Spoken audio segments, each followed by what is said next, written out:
Grâce à Dieu. Regardez, nous sommes dans ce mercredi ou jeudi, je pense mercredi des 10, mercredi de la campagne des Vierges, qui allèrent à la rencontre du Seigneur Jésus. C'est de cela que je voudrais que vous soyez conscients. Peut-être que vous n'arrivez pas à comprendre beaucoup de choses dans la parole de Dieu. Vous ne comprenez pas. Vous ne percevez pas. Parfois, une chose simple pour nous est compliquée pour vous. Pour cette raison, la nécessité de recevoir le Saint-Esprit. Pour cette raison, la nécessité de mettre toutes vos forces dans la réception du Saint-Esprit. Pourquoi?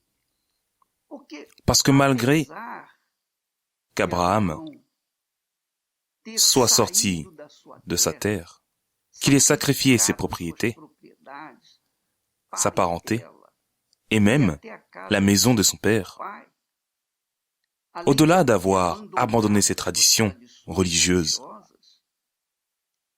et d'être parti pour une terre étrangère, il n'avait pas la vision, la compréhension de son destin. À peine pour une question de foi, pure et simple, foi et courage. Et courage. Parce qu'il est nécessaire que la foi soit pratiquée. Pour qu'elle puisse être pratiquée, il faut du courage. Il faut du courage. Il ne suffit pas juste du courage, il faut la foi. Il ne suffit pas juste la foi, il faut du courage. Les deux marchent ensemble.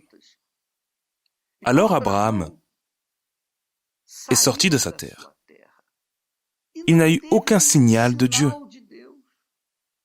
Quand il est sorti, lorsqu'il a tout laissé, il a seulement entendu et obéi à la voix de Dieu. C'est ce qui arrive avec vous de nombreuses fois.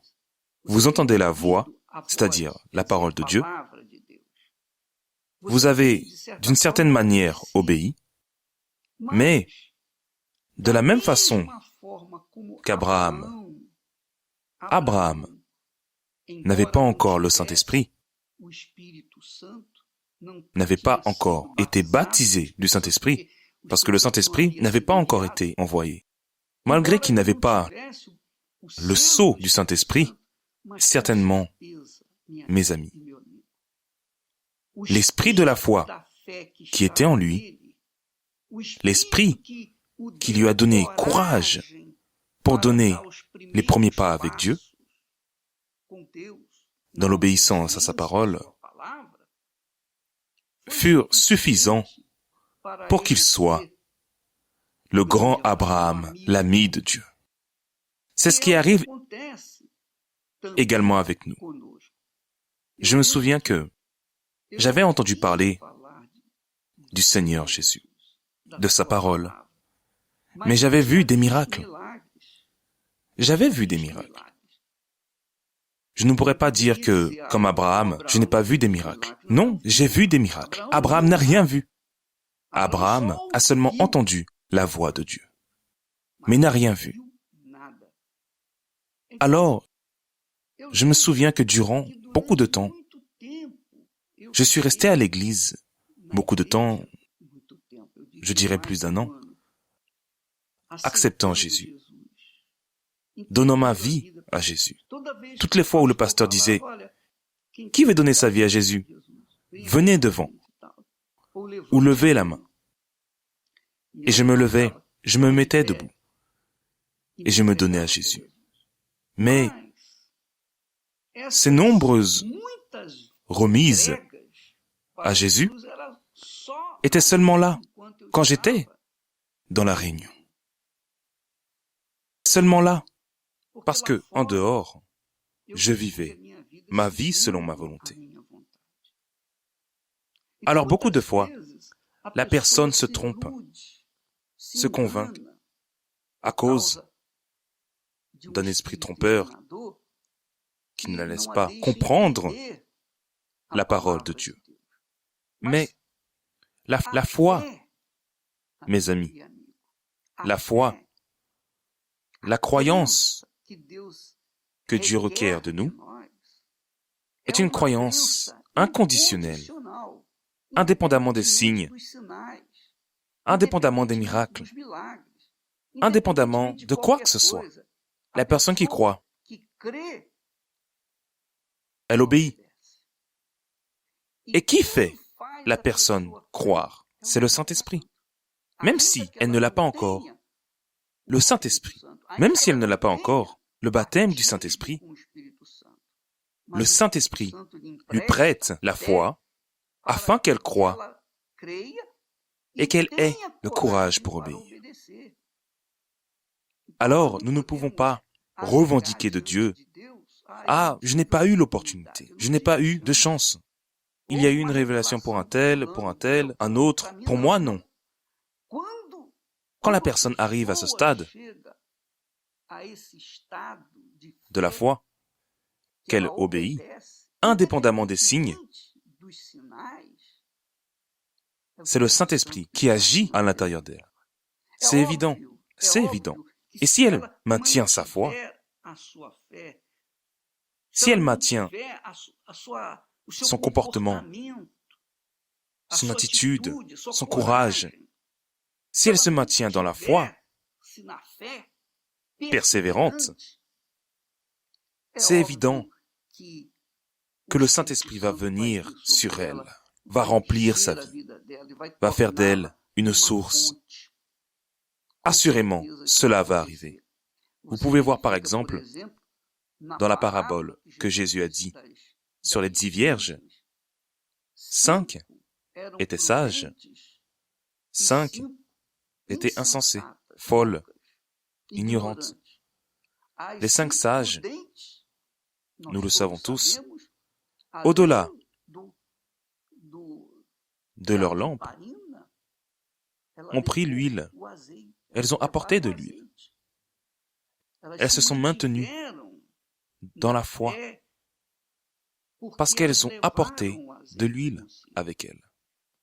Les 5 autres, elles avaient simplement la foi, mais elles n'avaient pas la foi suffisante pour garder, pour attendre l'accomplissement de la promesse de Dieu. Vous savez que c'est le grand problème de la plupart des personnes. Tout ce que Dieu veut, il n'exige rien de nous que nous puissions réaliser. Dieu ne va jamais exiger quoi que ce soit de vous que vous ne puissiez pas réaliser, parce qu'il n'est pas faux, il n'est pas injuste. Alors, vous qui m'écoutez en ce moment et participez à cette réunion, vous devez apprendre le suivant. Ne restez pas à chercher le signe des langues étranges. Ne restez pas préoccupés avec les langues étranges. Quand vous cherchez l'huile, le Saint-Esprit, dont d'ici peu, nous allons faire la prière pour vous tous. Et ensuite, les pasteurs et l'évêque Clodomir vont donner aussi continuité à cette recherche. Mais vous devez savoir le suivant. L'important n'est pas le signe des langues étranges. Le plus important est votre engagement, votre remise, votre obéissance. Le plus important est que vous vous rendiez. Il y a des personnes qui ont prié, ont demandé, ont jeûné, ont participé au jeûne de Daniel, mais n'ont pas reçu le Saint-Esprit. Parce qu'elles ne se sont pas données, elles ne se sont pas remises. Elles n'obéissent pas. Et pourquoi n'obéissent-elles pas? Parce qu'elles ne croient pas. C'est tout. Quand on ne croit pas, on n'obéit pas. C'est la même chose que quand les gens s'aiment, ils se marient. Ça, c'est croire. Quand les gens s'aiment ou disent qu'ils s'aiment, mais ne veulent pas se marier, ils ne veulent pas d'engagement sérieux, parce qu'ils ne s'aiment pas. C'est un mensonge, une tromperie. Et vous devez savoir cela. Plus tard, Renato va parler avec vous jeudi sur ce sujet. Mais le fait est là. La croyance que Dieu désire et veut, exige de nous, est celle qui implique des attitudes de courage et de persévérance. Et quand la personne croit, elle est persévérante. Elle ne lâche pas prise. Elle ne lâche pas prise de ce pourquoi elle est réellement en train de se donner. C'est un fait. Jésus a dit, nous recevrons à la mesure que nous donnons. C'est une réalité. Vous donnez, vous recevez. Si vous ne donnez pas, vous ne recevez pas. Tout, comme le Seigneur Jésus a dit, que Dieu ne nous donne pas l'esprit à moitié, c'est-à-dire à 80%, à 90%, à 99%, non. Dieu nous donne son esprit dans toute sa plénitude, dans toute sa royauté, grandeur. Mais, en compensation, il exige également tout notre être, toute notre vie, au-dessus du Père, de la mère, des enfants, des êtres chers, de la personne, de votre succès, au-dessus de tout dans la vie. Il est son Seigneur. Au-dessus du Seigneur, il n'existe rien d'autre. Alors, elle est sous la direction, la remise du propre Seigneur Jésus. C'est pour ça qu'il est appelé Seigneur Jésus. Seigneur. Il est le Seigneur. Crois au Seigneur Jésus et tu seras sauvé. C'est-à-dire, marie-toi avec lui, donne-lui ta vie, renonce à tout. Fais ce qu'a fait Abraham. Fais ce qu'a fait Abraham. Abraham a laissé sa terre, sa parenté, la maison de son père, sa tradition religieuse. Il a tout laissé en arrière. Il a obéi, indépendamment d'un quelconque signe. Mais vous avez des signes. Nous avons des signes. C'est vrai ou pas? Nous avons des tonnes de témoignages, des milliers, des millions de témoignages. Et tous les jours, nous apportons des témoignages des personnes qui furent baptisées du Saint-Esprit. Des personnes qui furent transformées, leur vie transformée comme de l'eau en vin. Alors, nous avons beaucoup de raisons qu'Abraham n'avait pas vu de miracle. Il n'a vu personne. Il a simplement entendu la voix et obéi à cette voix. Et pour lui obéir, il a dû sacrifier.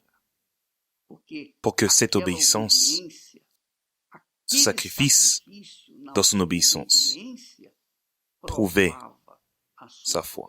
Et c'est cela qui rend la personne juste devant Dieu. La même chose est arrivée avec Abel. Il fut justifié par le sacrifice qu'il a présenté à Dieu.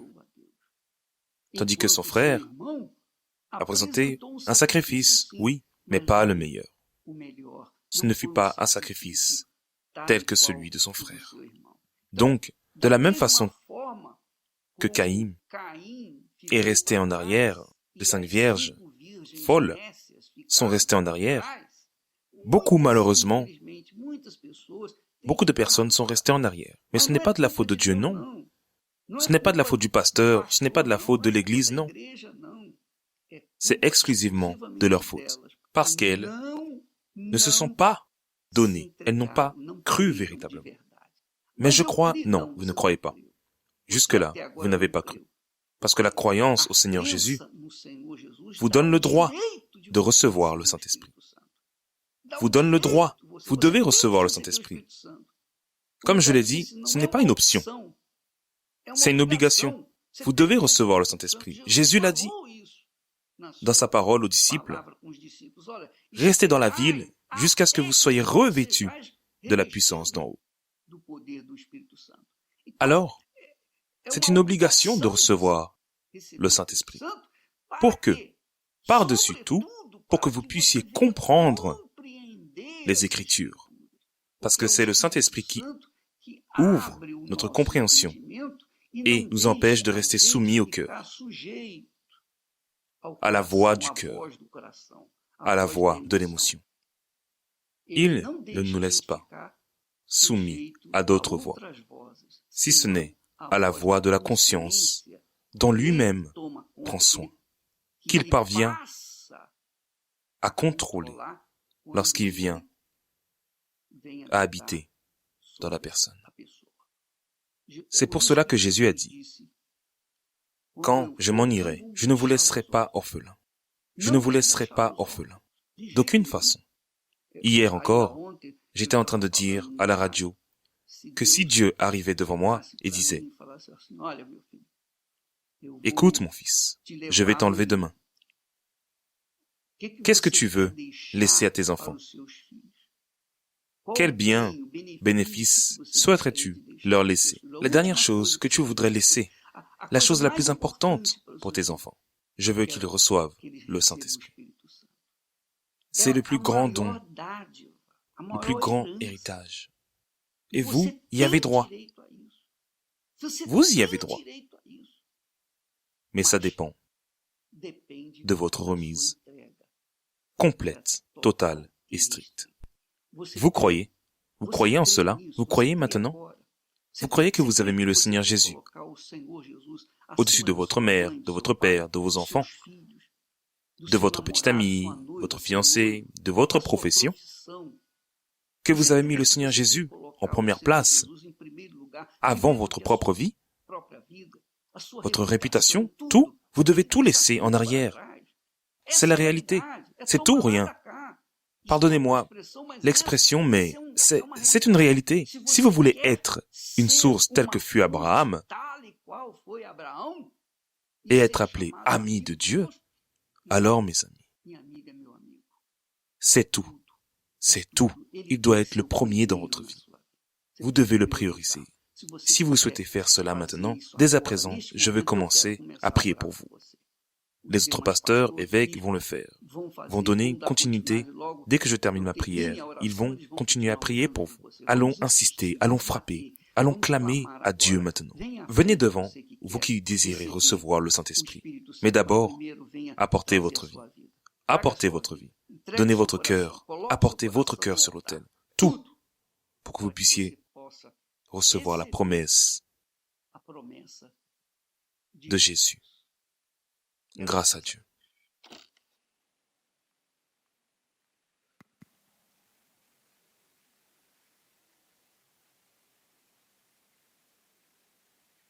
Si vous, peut-être que vous êtes avec nous depuis longtemps, depuis de nombreuses années, mais vous n'avez pas été baptisé du Saint-Esprit, c'est votre faute, mes amis.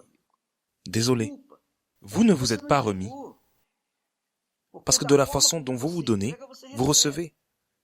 Et vous n'avez rien reçu parce que vous n'avez rien donné. C'est la réalité. Il n'y a pas moyen que Dieu soit injuste. Vous pensez que Dieu est injuste? Vous pensez que Dieu peut faire des injustices?